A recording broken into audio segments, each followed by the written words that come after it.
One in Three is intended for mature audiences. Episodes contain explicit content and may be triggering as they often include violence and other varying forms of abuse, such as emotional, psychological, sexual, and physical. In most cases, names have been changed to protect all involved. Please note, statements and opinions of guests do not necessarily reflect those of my own. Hi, warriors. Welcome to One in Three. I'm your host, Ingrid. Whatever stage you're in the continuum of abuse, whether you're currently cohabitating, trying to figure out if what you're experiencing is abuse, looking for a safe way to exit, trying to heal, or navigating post-separation abuse, it's very common to feel lost. Most victims aren't aware of the resources available, or they can't access the ones they do know about.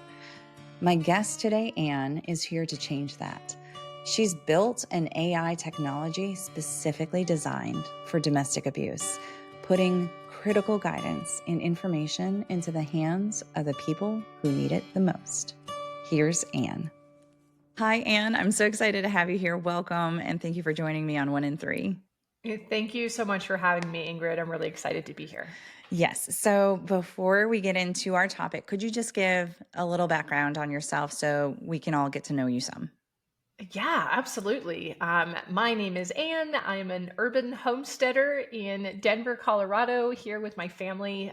What gets me out of bed every morning is working to really challenge systems, interrogate, if you will, the systems that are failing women and children.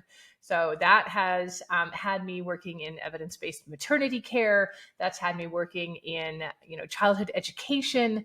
And now in this space of really trying to pair the evidence of what we know about domestic violence and coercive control and unhealthy relationships, really trying to give people who are experiencing that the access to the resources and the support that they need. Because right now, this is a huge failing in our system that doesn't only cost a lot of women their lives, but costs far more people the quality of life. Absolutely. And this, I'm so excited. I'm like fumbling over words because I'm really, really excited to jump into this topic because actually, I take that back. There are a lot of resources out there. They're just not accessible to everyone out there. And that's either financially not accessible or location wise not accessible. And that makes a very scary experience for victims and survivors because they think they know what to do, but they're not sure what to do. And there's really nobody to bounce that off of. This is true. There are so many incredible resources available, many of them put together by folks who've had their own lived experience and who are trying to fill the gaps that they themselves experienced. But you're right that they're there, but they're not equally accessible. They're not equally distributed, even, right? Like if we're talking about rurality and what might be available to a specific location. But one of the access issues is this requirement for self-identification as a victim or as a survivor in order to utilize those services. And unfortunately, there's just a lot of stigma, self-blame, victim blaming, certainly as well, around having ended up in an unhealthy or even dangerous relationship. People can't access resources that are behind a wall that says domestic violence unless they feel like, well, that's what happened to me, unless they self-identify in that way. So yeah, there's a lot of reasons that all of those incredible resources can be hard for people to get at the right time, right? As early as possible. Yeah. And I think a lot of people, and actually a lot of people I personally know, they turn to the internet. They Google, this just happened, or they go to ChatGPT and say, hey, this happened, what's going on? And they're asking advice from sources that may not have a strong domestic violence library, I guess, to pull from.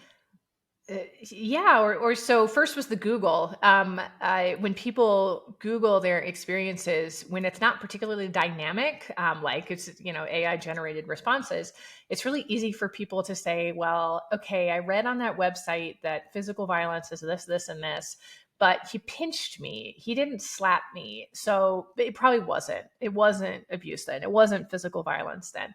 There's this barrier to people accessing supportive resources when they're not dynamic, right? Because people want to believe that they did not end up in that situation. And then, when we're talking about using something like generative AI, ChatGPT is actually doing a pretty darn decent job in that space. There's some recent research that came out in March that 91% of the time it was fed information about an abusive relationship, it identified it as such. So we're not going to poo-poo on ChatGPT in that regard, but they don't, they're a generalist tool, and they don't have, they're not building in what we call an AI vertical, right? Like, we are making a product for a very specific use. That means it's highly trained in that regard, and that all the kind of the back-end engineering and everything that's going on is trained to that specific use case. And certainly that's not true of ChatGPT, as well as there's some privacy concerns with ChatGPT as well. Yes, and I think people are just becoming aware now of that privacy concern. So let's talk about your technology.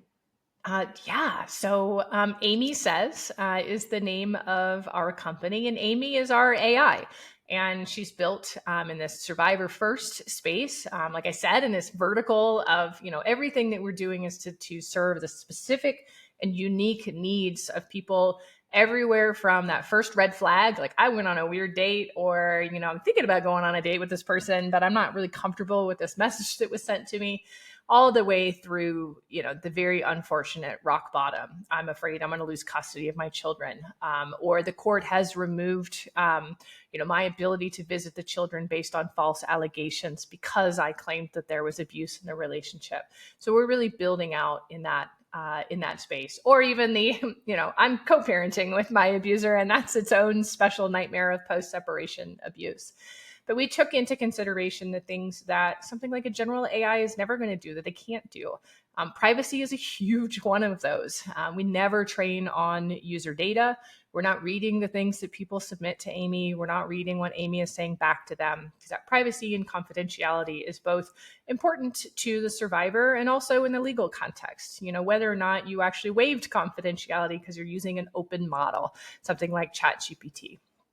And then building inside of the kind of legal prep space, there's some additional protections that people have, because, if you create documentation or, your timelines, et cetera, in the context of preparing for future litigation, there are often some additional protections and privacy for that work that are afforded by your state statute. But we get to do really exciting things inside of that space. So, if you're talking with ChatGPT, you're likely to get a really pretty high quality conversation about the dynamics that are present in your relationship. If you have the same conversation with Aimee, she's extracting from that pieces of information that she's putting on a timeline, that she's labeling with the different types of abuse that are present, that she's going to be able to export for you, that you're going to be able to add to a digital binder that she creates in case you need to go to court. So it's really all of those kind of additional layers that my colleagues and I spent in crazy amounts of time thinking through and developing, testing, launching, and getting into the hands of folks who really need it. Yeah, so there's two different, I guess, tiers. You can have the free chat feature, and then there's the paid for services. So let's just start with, there's not a lot more to explain about the chat feature, because I think a lot of people are already familiar with that sort of technology. Yes. So right now, 40,000 people from 150 plus countries have had just anonymous conversations with Aimee whenever they need. It's entirely free. No data is stored. It disappears. And for many people, that is exactly what is needed. Our AI is trained in coercive control, and what escalates risks, what kind of additional calculations might need to be made, supports that need to be provided in that context that make it a safer, more utilitarian was the word that I'm looking for, tool than just an anonymous chat with ChatGPT.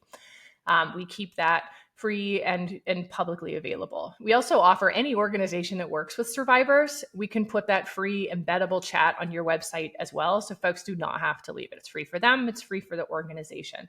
But we also offer a subscription model, and that allows us to store the information so Aimee remembers you, right, when you come back. And some people, That's it. They just want, every time they have a chat with Aimee, they don't have to re-explain anything. Aimee has a growing kind of body of information about who you are and what you've experienced it, what you need, what your goals are. And then also, all of the kind of data management that is a really unique opportunity of artificial intelligence to tag all of that in the background, label it all, extract key details, put those things on a timeline, and really do the administrative, clerical, a paralegal type work that is incredibly time consuming, re traumatizing, and expensive, certainly if you're going to have somebody else try to do it for you. Yeah. And I'll be honest, I played around with it. I've told a few friends who are in some difficult situations and we've looked at it. And what's cool is like how you said, there's like a timeline. So you can start with today and you enter in an event for today and then say, okay, I have a little bit of extra time. Let me go back to 5 years ago. This is what happened 5 years ago. And you can put that in. And it's a lot more organized than like an actual hard copy of a bunch of papers thrown into it. Yes. The binder feature is really cool. And like if you're going to go to court for, I don't know, you're talking about custody, time sharing, you can ask Aimee, and correct me if I'm wrong, like we haven't gotten this far in playing with it, but you can say, hey, I'm going to court about my son and whether he can have time, whether there should be more time, whether things should change. And Aimee will pull the documentation that's particular to that situation. Yes, exactly. So first of all, binders work because people have been doing their due diligence and documenting things as they go. If a brand new user comes on and says, "Build me a binder," Aimee is building it from what she knows about you and the things you've uploaded and the documents that you have there and the events that she's either documented or that you have. So it's the binder tool is kind of the product benefit of having maintained a consistent relationship with the AI. But you're right. You could be like, well, he hasn't paid, his support in X months, and I want to file for enforcement. You click the binder button. Aimee asks you two questions and asks you to name the binder, so you'll be able to identify it next to another one, and then she will in 30 seconds pull every chat that you've had about that's related to non-payment, the impact of it, every entry that's in there, the documentation that you've uploaded for that. She'll put it together in a single binder that you can add to, that you can export. You can give it to an attorney. You can use it in your own. If you're pro se, as a self-represented litigant. But instead of you combing through, like you were saying, all those loose pieces of paper, we've got those everywhere. Oh, I'll remember this. I'll just jot it down on a sticky note, and that will be sufficient. She's able to pull all of that together for you. It's an incredibly powerful tool. Yeah. And in terms of documents, you can upload your divorce decree or whatever court documents. You can upload financial documents Mm-hmm. as well. Yes. Yeah. It lists all the different file types. She's better at kind of more narrative format. You can't just do a straight Excel spreadsheet particularly well. But you upload those things, you add them to a conversation, so she knows that that's something that you want her to be looking at. And I could upload 6 months of financial records and say, he says he submitted these in discovery. He says that he can't afford to pay me, and she will be like, well, it looks like he spent $16,000 on motorsports, equipment. So perhaps the priorities are an issue, and provide that information to you without you having to comb through it. Certainly, orders are a great thing. If you have orders to have in there, then when you have Aimee, writing messages to your ex, you can do it in accordance with the expectations that are outlined in those orders. It's like having, we all kind of want an expert on speed dial. It's a really high stakes place. It's high stakes for us. Like if I make a mistake, I'm going to deal with the consequences. If I make a mistake, I could have to deal with legal consequences, or my child deals with consequences.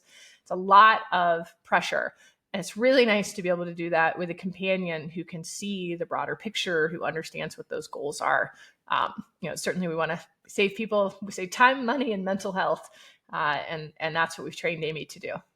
Yeah, and the more you use her, she gets to know you more. So she knows more of the dynamics, the abuse tactics that are being used, and formulates then an answer. If you go in and say, "Hey, this happened, and I need to communicate with my ex," Aimee will say, "Well, given this information we know of your ex, these are the potential concerns," and then helps generate Yes.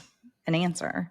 Right. If you say, I'm concerned that this could escalate or he might have a negative response to this, she knows all of those times you told her and what kind of flavor of escalation he uses. Right. So you can help plan through, is that a risk that, when I do kind of a risk benefit analysis, is it a risk that I do want to take? How can I mitigate those concerns for escalation?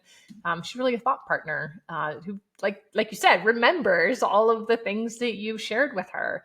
So you don't ever have to go back and explain yourself again. Right. And then there's even the, okay, you're sending this. Do you want me to help you come up with a response in case that person, does their typical response?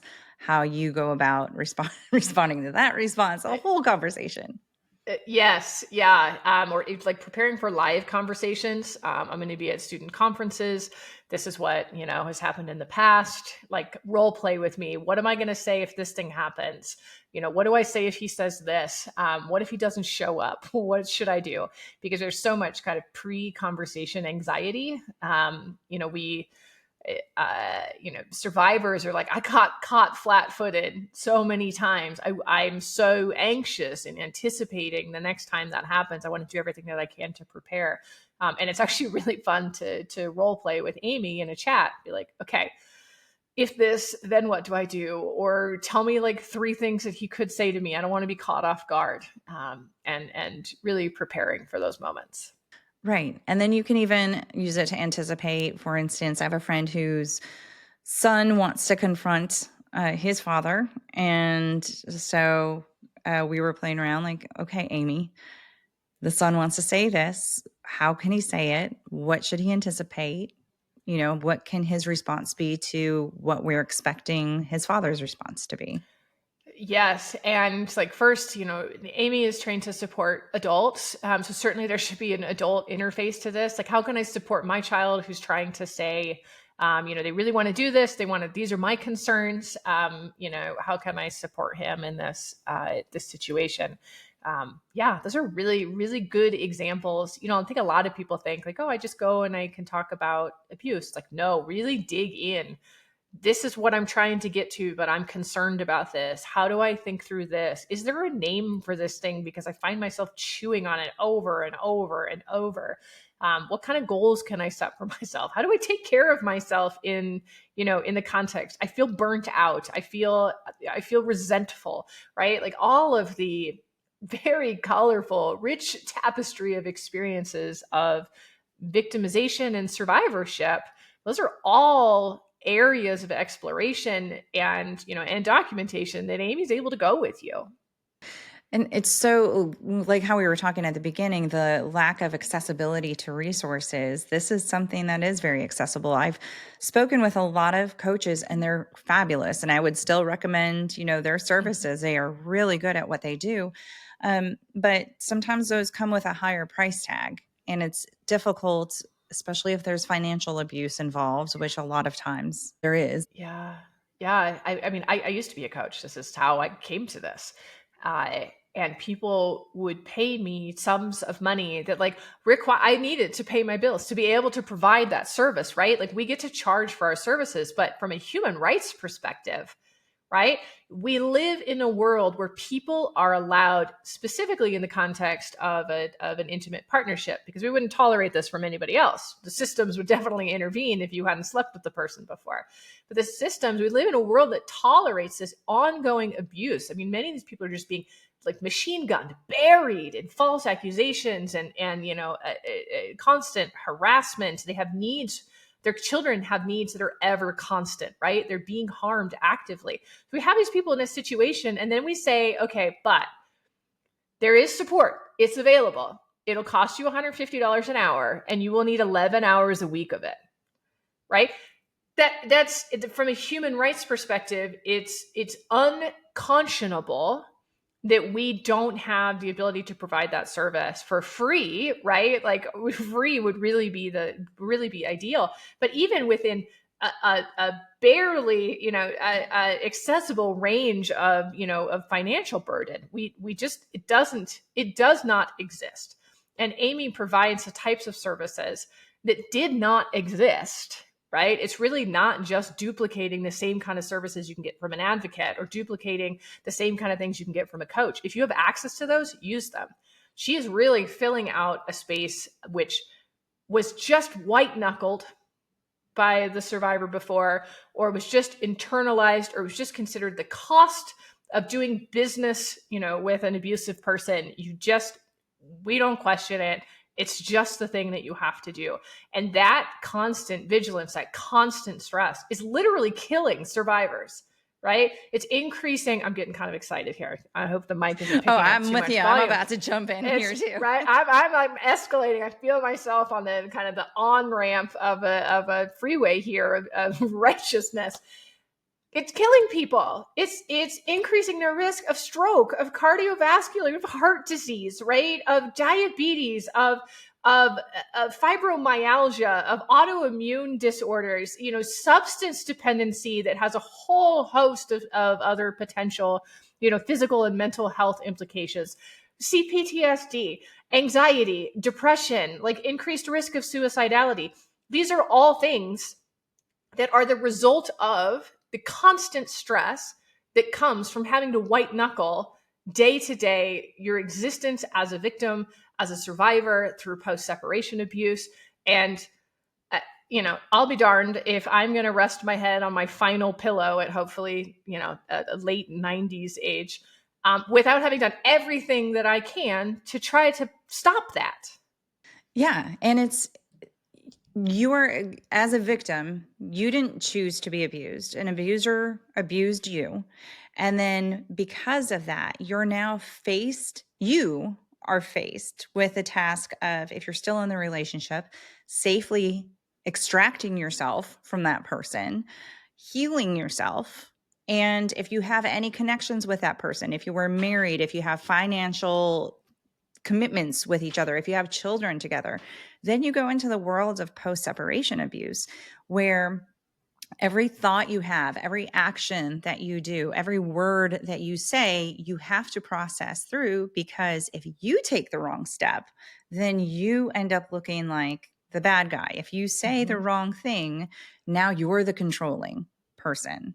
And it's so hard. It's so scary going into that world, having no person to fall back on, no information to fall back on for any sort of guidance. And I mean, there's stories throughout the world where the actual victimized parent is being removed from children's lives.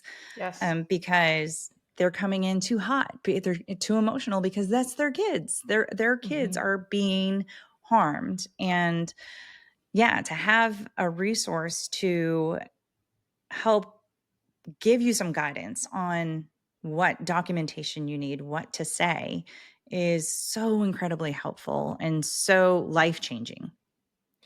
That's absolutely the goal. And while you were, describing that, I was just imagining it. You were saying, people didn't ask for this. They don't want this. They didn't deserve it. They're not burning through some karma from another lifetime, right? And plenty of people listening probably actually think that that's true, which is totally fine. I've made many karma jokes, but it's a tornado that hits your house and turns it into toothpicks, right? But if a real tornado hits your house and turns it into toothpicks, you have insurance, your neighbors come over, they help clean up the mess. Somebody's responsible for helping you get that back together. And at a bare minimum, people feel sorry for you, right? In this hypothetical tornado, which is being the unwitting target of somebody's emotional, physical, psychological terrorism, right? And it's a person who was supposed to love you and help take care of you. You are like metaphorically in matchsticks, in toothpicks, but no one feels sorry for you and no one is coming to help you, right? It is yours and yours alone, the burden to rebuild that house, to rebuild your life. And like you were saying, these protective parents are losing their children because they had the audacity to say he's abusive. He's hurting us. Please help us. He's doing things that shouldn't be allowed. Please help us. Because they had that audacity. They're having their children removed from their custody. So I'm imagining that, they're trying to rebuild this house, and the big bad wolf just keeps coming over and blowing the dang thing down. It defies. People think we live in a generally safe world where if I need the system to protect me, it will. Like, if there comes a day where I have to raise my hand and say, I'm being harmed, and I know that there are laws and expectations that should help me and support me, people believe that it will happen. They put their heads on their pillows at night believing that it will happen. And it's a lie. It is a lie. It's a lie we tell ourselves, people who've never been victimized. It's a lie that we say directly to people who've been victimized and who are crying and trying to tell us that it's not true, that we can't live our lives believing that thing's true and that it needs to be changed. Absolutely. And, this is the scenario where people are raising their hand saying, I need help. I've been abused. Where then society, the legal system, and everyone looks at you and says, prove it. Mm-hmm. Prove it. Okay. Some people have bruises. Some people have broken bones. But even those individuals have a difficult time proving where they came from, or prove that they didn't ask for it. They didn't do something. And this was just the retaliation. Of course, that happened to you because what did you do? Right. I mean, that's the thing. You're living in these matchsticks now, and everyone's asking you, well, what did you do to bring the tornado to you? Yes. Exactly. What did you do to bring this tornado? It is really hard to, let's back up a little bit. This concept of proof and truth. We are raised to tell the truth. The truth is really important. We're told that it's bad to lie. And we hold dearly to that truth. A lot of victims, I mean, their willingness to be like, but no, it was like this, is part of what keeps them entrapped in these relationships. It's the crowbar, right, that abusers used to distort people's sense of reality. Like, I believe that if I tell the truth, that will work. It turns out when two people are telling different truths, right, and one is of the kind of culturally dominant, if you will. I mean, speaking specifically to men, the kind of culturally dominant, and one is from the culturally non-dominant. Truth becomes a whole new thing.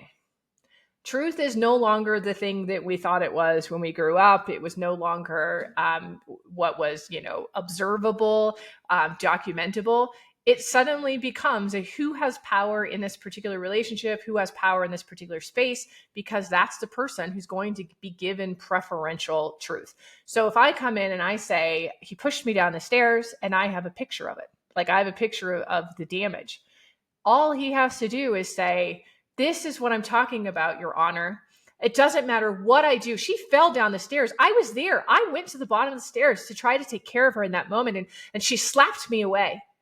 But like, this is what I'm trying to tell you, is that she will falsely accuse me of anything. Okay, where is that truth now? And I'm sorry if anyone was listening and that was triggering. It was almost triggering for me to just say it out loud. What is true now?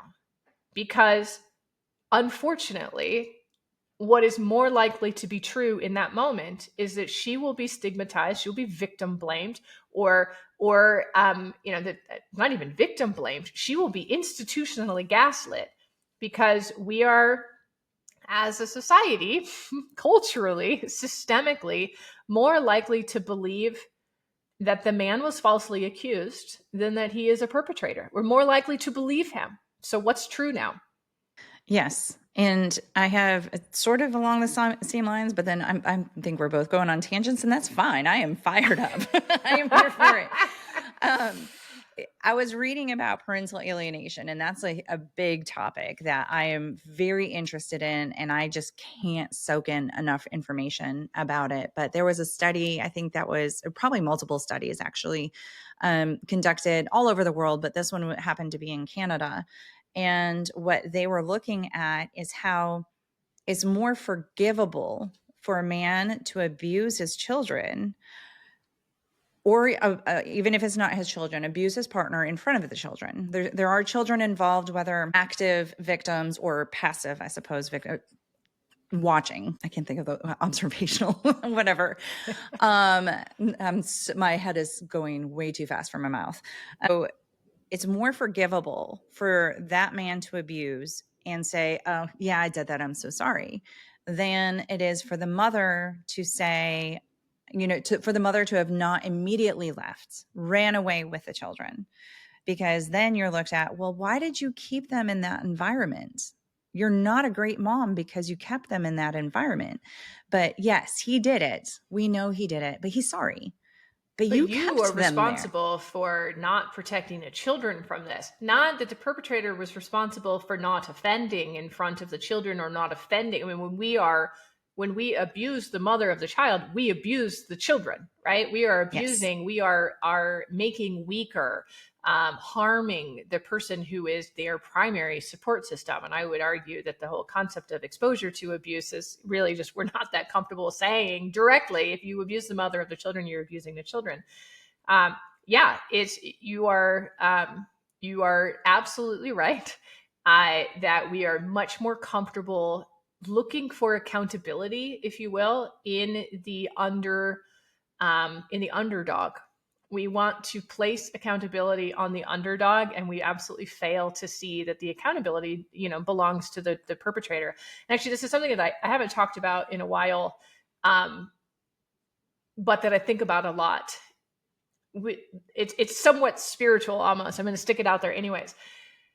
The universe demands accountability. When there is harm, there is accountability. I believe there's control over that harm, and I believe there's control over that accountability. But what ends up happening is one person causes harm, and that person doesn't want the accountability. So that accountability ends up absorbed by the victim, by the children, by other kind of peripheral things, and we have institutionalized that when exactly what you said happens. Well, he's caused this harm, and why didn't you leave and protect the children? We have taken, he has caused the harm, and we have redistributed the accountability for that to the innocent, right? To the people who didn't make the choice to perpetrate, to offend, to cause harm. And we see that little story, vignette, if you will, played out in a billion different examples where I'm trying to think of another one, but there's just so many, it becomes a bottleneck in my brain. That the universe demands that accountability, and we are much more comfortable assigning that to the protective parent, to the person who isn't going to get outraged with us, than to the person it belongs to. And when we talk about alienation, so I love the Joan Myers study. If a protective parent, typically the mother, and bears out in this study, comes forward and says he's abusive, there's child abuse, or God forbid, announcing that there was child sexual abuse, and then he says, "Well, she's alienating the children from me." Now, mind you, it is real likely that the children are not wanting to spend time with a scary parent who abuses them or abuses their primary attachment figure. But when that happens, we redistribute the blame, the accountability to that protective parent, because by saying, no, this is parental alienation, he's saying, I'm not willing to take accountability for it. And for some reason, we just are very comfortable. It happens under our noses without even us feeling like we are recognizing it or seeing it happening. We have landed squarely on the shoulders of the victim, of the person trying to create safety. Squarely on her shoulders now is the accountability for the harm that the perpetrator caused. Yes. And, there's so many studies of how children benefit from having time with the mother and the father, but those are in stable, home, amicable, uh, cohesive co-parenting situations. There are not a lot of studies, if any, like true, really good studies showing what happens to the children when they have equal time with both parents if one of those parents is abusive. And maybe not even necessarily abusive to the children. And that's what the court looks at too, right? Well, they're not abusing the children. They were abusing you, not the children. But then you go into those, you see the same patterns happening, the same manipulation, the same emotional abuse, psychological abuse happening to the children, because now they're used as pawns to continue control over the victimized parent. Yes. And two things can't be true. We can't say children, you across the board without caveat, are best served when they have unfettered frequent access to both parents. You cannot say that and assume that it holds true in the context of one of those parents being abusive, and also say child abuse increases your risk of an early death, right? We can look at adverse childhood experiences, and we know that if someone is a victim of child abuse, or if they are, and they use language like exposed to domestic violence, I think that's a little more separate than is a real true lived experience for children who live with an abusive parent.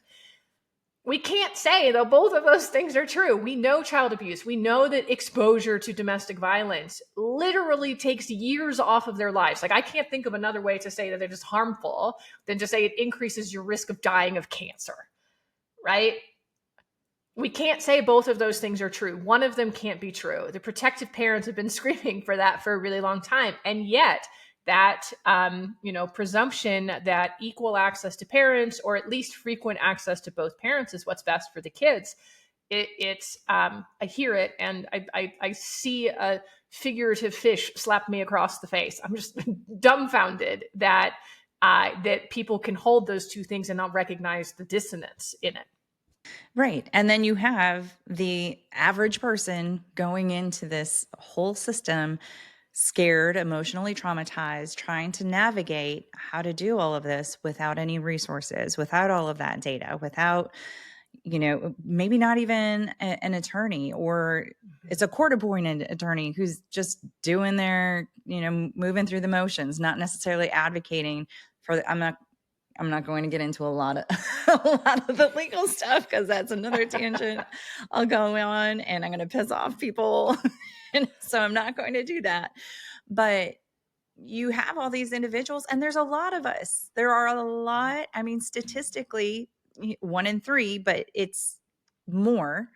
It's definitely more, because not all people have reported their abuse. It's not documented. So those statistics, I believe, are not even truly accurate. And so all of these people are going in, navigating, like I said, emotionally traumatized, feeling completely over their head and overwhelmed with everything. And then you have typically an abuser who is able to not feel any kind of empathy and go in, and they're calm and collected and well put together and well spoken and very, I didn't push her down the stairs. They have no problems Yes. lying.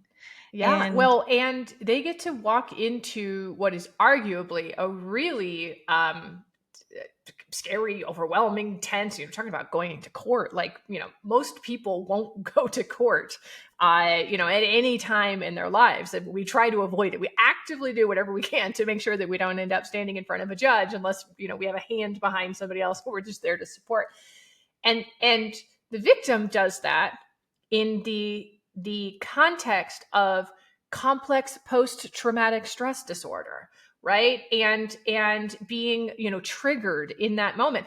And then the perpetrator gets to do that having little to no psychological impact of abuse, because it didn't happen to them, right.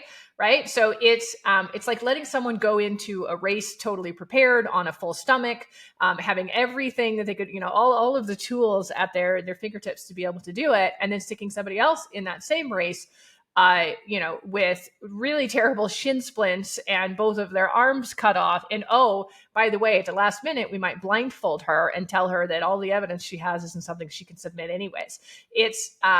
We are systematically disadvantaging the person who needs the most from the system, who has the most to gain in terms of ethical, gains from the system. We disadvantage them from the outset, and that's just in the legal context. I mean, these people, these survivors, the victims, they're experiencing these same things when they go to work, when they try to find the right therapist, when they need a doctor who can understand them, and their experiences and how those might impact their current, mental and physical health. It's it I don't know how else to describe it other than saying, you're asking this person to run a race without any of the faculties a person needs to be able to run the race. Yeah. Oh, and you're telling them it's their fault. Right. Yes. I'm going to take everything away from you, tell you it's your fault, and say, fix this, prove it, Yes. fix it. And so, yeah, Aimee is a great tool to help anybody going into any of those situations. Like if you're in it, trying to figure out how to get out safely. That's number one priority is safety. And yeah, the aftermath is a truly new kind of hell. And I think that's something that will be incredibly helpful for individuals. You talked about gaslighting and gaslighting from the abuser, and then the systematic gaslighting. But then there was a topic that you and I were talking about, a term that was new to me. So what is it? Distorted nostalgia? Yeah, distorted nostalgia. It's kind of this idea that, and it's definitely has a relationship with trauma bonding as well, right? And that trauma bonding, like someone objectively from the outside of the relationship could be like, "That's super not healthy. I'm not sure how you could possibly feel safe around that person." But the person in it, right, is in this kind of cyclical bond. And this distorted nostalgia is not totally dissimilar from that. It's that kind of looking back and finding things, remembering things as more positive than they were or more meaningful than they were. It's not entirely different from kind of euphoric recall where we completely rewrite like it was the most amazing thing ever, but it is one of those things, especially shortly after, like when maybe in the first couple of years, sorry, but in the context of abuse recovery, a couple of years is considered short, that people find themselves revisiting. It's like, oh, well, I guess but that was that positive thing, right? There was, and that was actually, it was really warm. It was really thoughtful, that thing that he did. And it is like an internal gaslight, right? Whereas if you really like kind of dissected that experience, it might be like, well, that was really wonderful. Well, he did like blow up on me on that vacation too. And actually I was feeling pretty timid and, embarrassed after that blow up. And when you really start digging at it, you can recognize the distortions and the nostalgic way that you look back on, shared memory that you have with someone. So I guess, we put that out in our newsletter. It's good to have names for things that you might experience or might be confusing. And a lot of people do, they experience that. They look back and think like, oh, well, that was really wonderful. But with a little deeper thought, can start to see that the abuse was present in that in some way as well. Yeah, and I think even just knowing that these terms exist is also validating in a way, because I know for myself, I've gone back and I've thought, well, did it really happen that way, or was it not as bad as I thought? You know what? I don't think it was, because like that really nice thing happened before, that really nice thing happened after. So maybe that part in the middle wasn't as ugly as I thought it was. And yeah, it's that eternal gaslight where you're just constantly questioning, for a long time afterward of, did it really happen that way? Was it, was it really abuse? And then Yeah. you're like, wait, yeah, it was. Yep. Was it really abuse? There isn't a survivor who didn't ask themselves that many, many times, and who might not still be, right? Yeah. Asking themselves that. And it's normal for there to be positive times, right? Because if the person was horrible and scary and intimidating and belittling and degrading and, and all of the time, you probably wouldn't have stayed in that relationship. It's the back and forth, it's the hot and the cold, it's the reseeking of those positive times. So those positive times will exist retrospectively, with a lot of kind of building of understanding and educating yourself about your own experience. It's impossible to see those as distinctly separate from the bad times, right? Because the bad times play into the good times, play into the bad times. It's that loop that is so, it can be so intoxicating, which can really build so much of that trauma bonding. And make yourself your best gaslighter, right? You can gaslight yourself, even in the absence of it being done to you. Um, that's that is a normal experience. That doesn't mean that the abuse didn't happen. Uh, it's really just kind of this weakness of our human psychology, and part of why we're vulnerable to these relationships to begin with. Well, and I think journaling, which we kind of talked about that Aimee does, but like you can do journaling and keep Mhm. a time. We did talk about the timeline. But yeah, you can Yeah. enter those things in and just put them there. Like, oh, this happened and maybe it wasn't so bad, but just have it there. And then with the accumulation of information, you can go back, you can look and see it for yourself. Yeah. Yep. Yeah, it's a really effective kind of guidance point for people who especially have just left, or are really questioning whether or not it was abusive. Just write down the things that happened, because it's really being able to see them in the totality that's so important. And with Aimee, like if you have a subscription, if you have an account, you just talk to Aimee. She's going to ask questions. Was there ever anything else that happened that was similar to that? You feel like you're just having this conversation, and she is extracting that information and putting it onto a timeline. You don't ever even have to look at it if you don't want to, just knowing that it's there if you need it. But certainly people do. They'd like to go over it. They take a look and see the patterns, see how often certain types of things happened. And it really helps in those moments where your head is spinning and you're really not sure what direction's up, to see it right there, kind of, let's say, written in stone, but computers are literally the opposite of stone.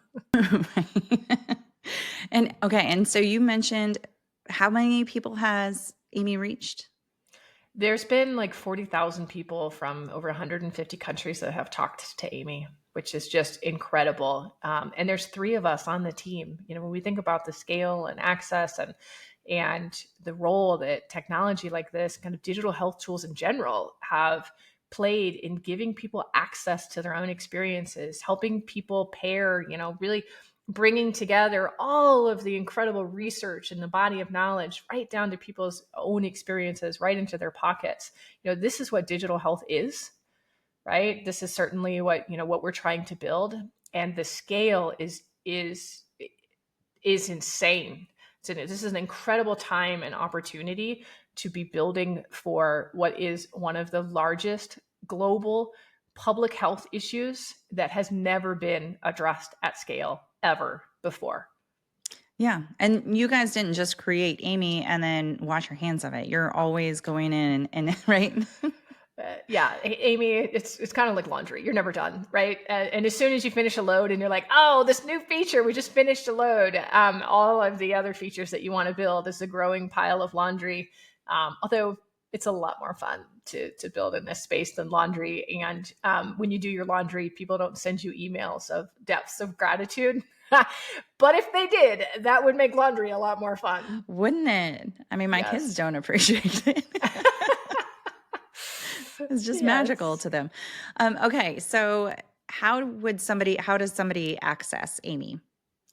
Go to aimeesays.com, and it's AIMEE is how you spell her name. Aimeesays.com. You can use it on your phone. It's mobile optimized. There's nothing that you have to download, which is great, especially if you need a lot of privacy and confidentiality around it right now.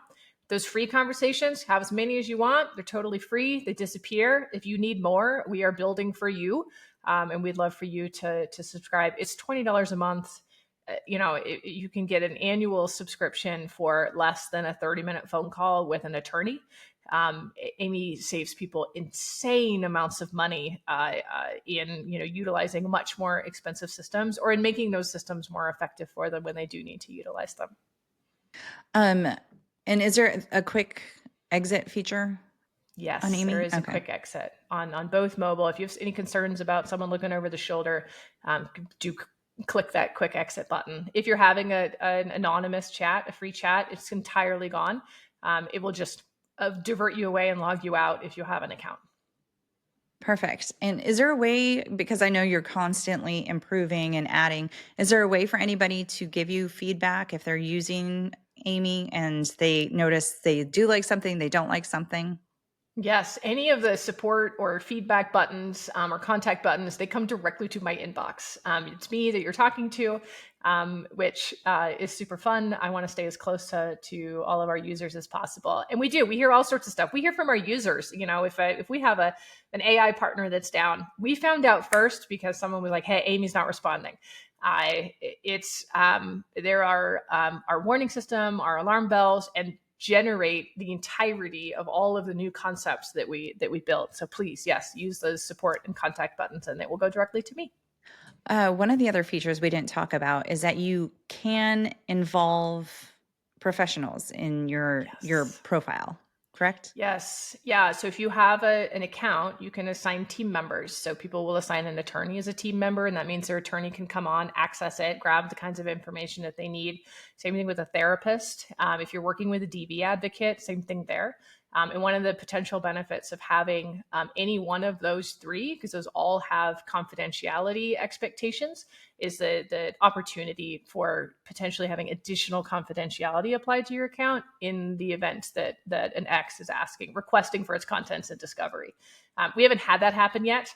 I'm knocking on wood here. But we're doing everything that we can to keep those accounts as private and safe as possible. Okay. And I can edit this out if we don't have an answer to it. I've heard of stories of where ChatGPT has given some very poor advice. I read an article and I'll be honest, I did not fact check it. I saw it on Facebook, but where it said one of the other AI services recommended that a child end his life. And like I said, I don't know how true that situation was, but It's true. it is true. And this is like a broader conversation. AIs are not flawless. They're not perfect. There is an expectation of responsibility on behalf of the user, as an informed user, as a user who is intending to derive benefit and support from that system. There are populations of people, children especially, being incredibly vulnerable to this, who won't always be able to exercise the degree of judgment that can keep them, like, it's like, if I'm driving a car, there's a risk of driving the car, right? I have to learn how to do that thing safely. Things come up, I need to make a judgment decision in that moment, and utilizing AI is not necessarily hugely different from that. It is very important to be an informed user of whatever tool it is that you're using. And there are really they're true stories, and they're devastatingly sad stories of people who were engaging with an AI in a way that caused that AI to make statements or recommendations that were lethal, and instances where people did in fact take those recommendations. Uh, it's a difficult thing to solve for. It requires some redundancy in those systems to make sure that they are not saying things that could be construed as, or that are literally making recommendations that a person harm themselves. And also there's partly the use of the tool and how that's happening. So please use AI responsibly. If you're having a mental health crisis, an AI is not the tool for you. An AI is not a crisis response tool, but they're really good around those crises. I think it's really important to be an informed, educated utilizer of any tool that you're using. And it also doesn't take the place of a therapist. I mean, it can help you It's go not, pro yeah. se, but the actual and therapist. and it will, a good support system will absolutely improve your mental health, but a therapist is trained to make a diagnosis, for example, which is something that an AI can't do, to create a treatment plan, to monitor your progress along that treatment plan. I mean, there are specific things that a therapist can do that an AI can't. Now, does an AI provide legal benefit? Does it provide mental health benefit? I would say that it absolutely does, but there are areas of training that AIs can't provide, and partly because they can't make decisions on your behalf. and that we will continue to need people, real humans, to be able to do. Which is comforting because I mean we want humans around. Okay, Anne, is there anything we missed? I love this conversation, even though we did kind of go off a little bit, but that made it more That's okay. That exciting. makes it more Yeah, interesting. yeah. My life, what I have, to speak about is way more than what an AI can do. But it certainly makes me passionate about trying to solve the problem with technology. No, I think we did a good job. I think we covered a lot of ground. Okay, I think so too. So before we close, do you have any parting words of strength or encouragement that you would like to leave with listeners? How about the one I say a lot? This too shall pass. It may pass like a kidney stone, but this too shall pass. Yeah, and some have one hell of a kidney stone, but yes. Yes. Take care of yourself. Love yourself. You're not alone in this, even though you feel, desperately alone.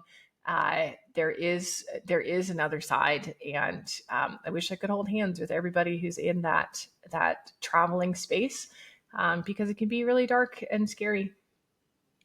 Yes, it can. And thank you so much, Anne. Thank you, Aimee, for for being out there. But I really appreciate your time coming on today and the development of Aimee, which I think is going to be incredibly, incredibly helpful. Thank you so much, Ingrid, for having me on and helping share what we're working on. Thank you again, Anne, for joining me today. And thank you, Warriors, for listening. I've included the website Anne was referring to, as well as her 1 in 3 profile link in the show notes. I will be back next week with another episode for you. Until then, stay strong. And wherever you are in your journey, always remember you are not alone. Find more information, register as a guest, or leave a review by going to the website 1in3podcast.com. That's the number 1, IN, the number 3, podcast.com. Follow 1 in 3 on Instagram, Facebook, and Twitter at 1in3podcast. To help me out, please remember to rate, review, and subscribe. 1 in 3 is a .5 Pinoy production. Music written and performed by Tim Crow.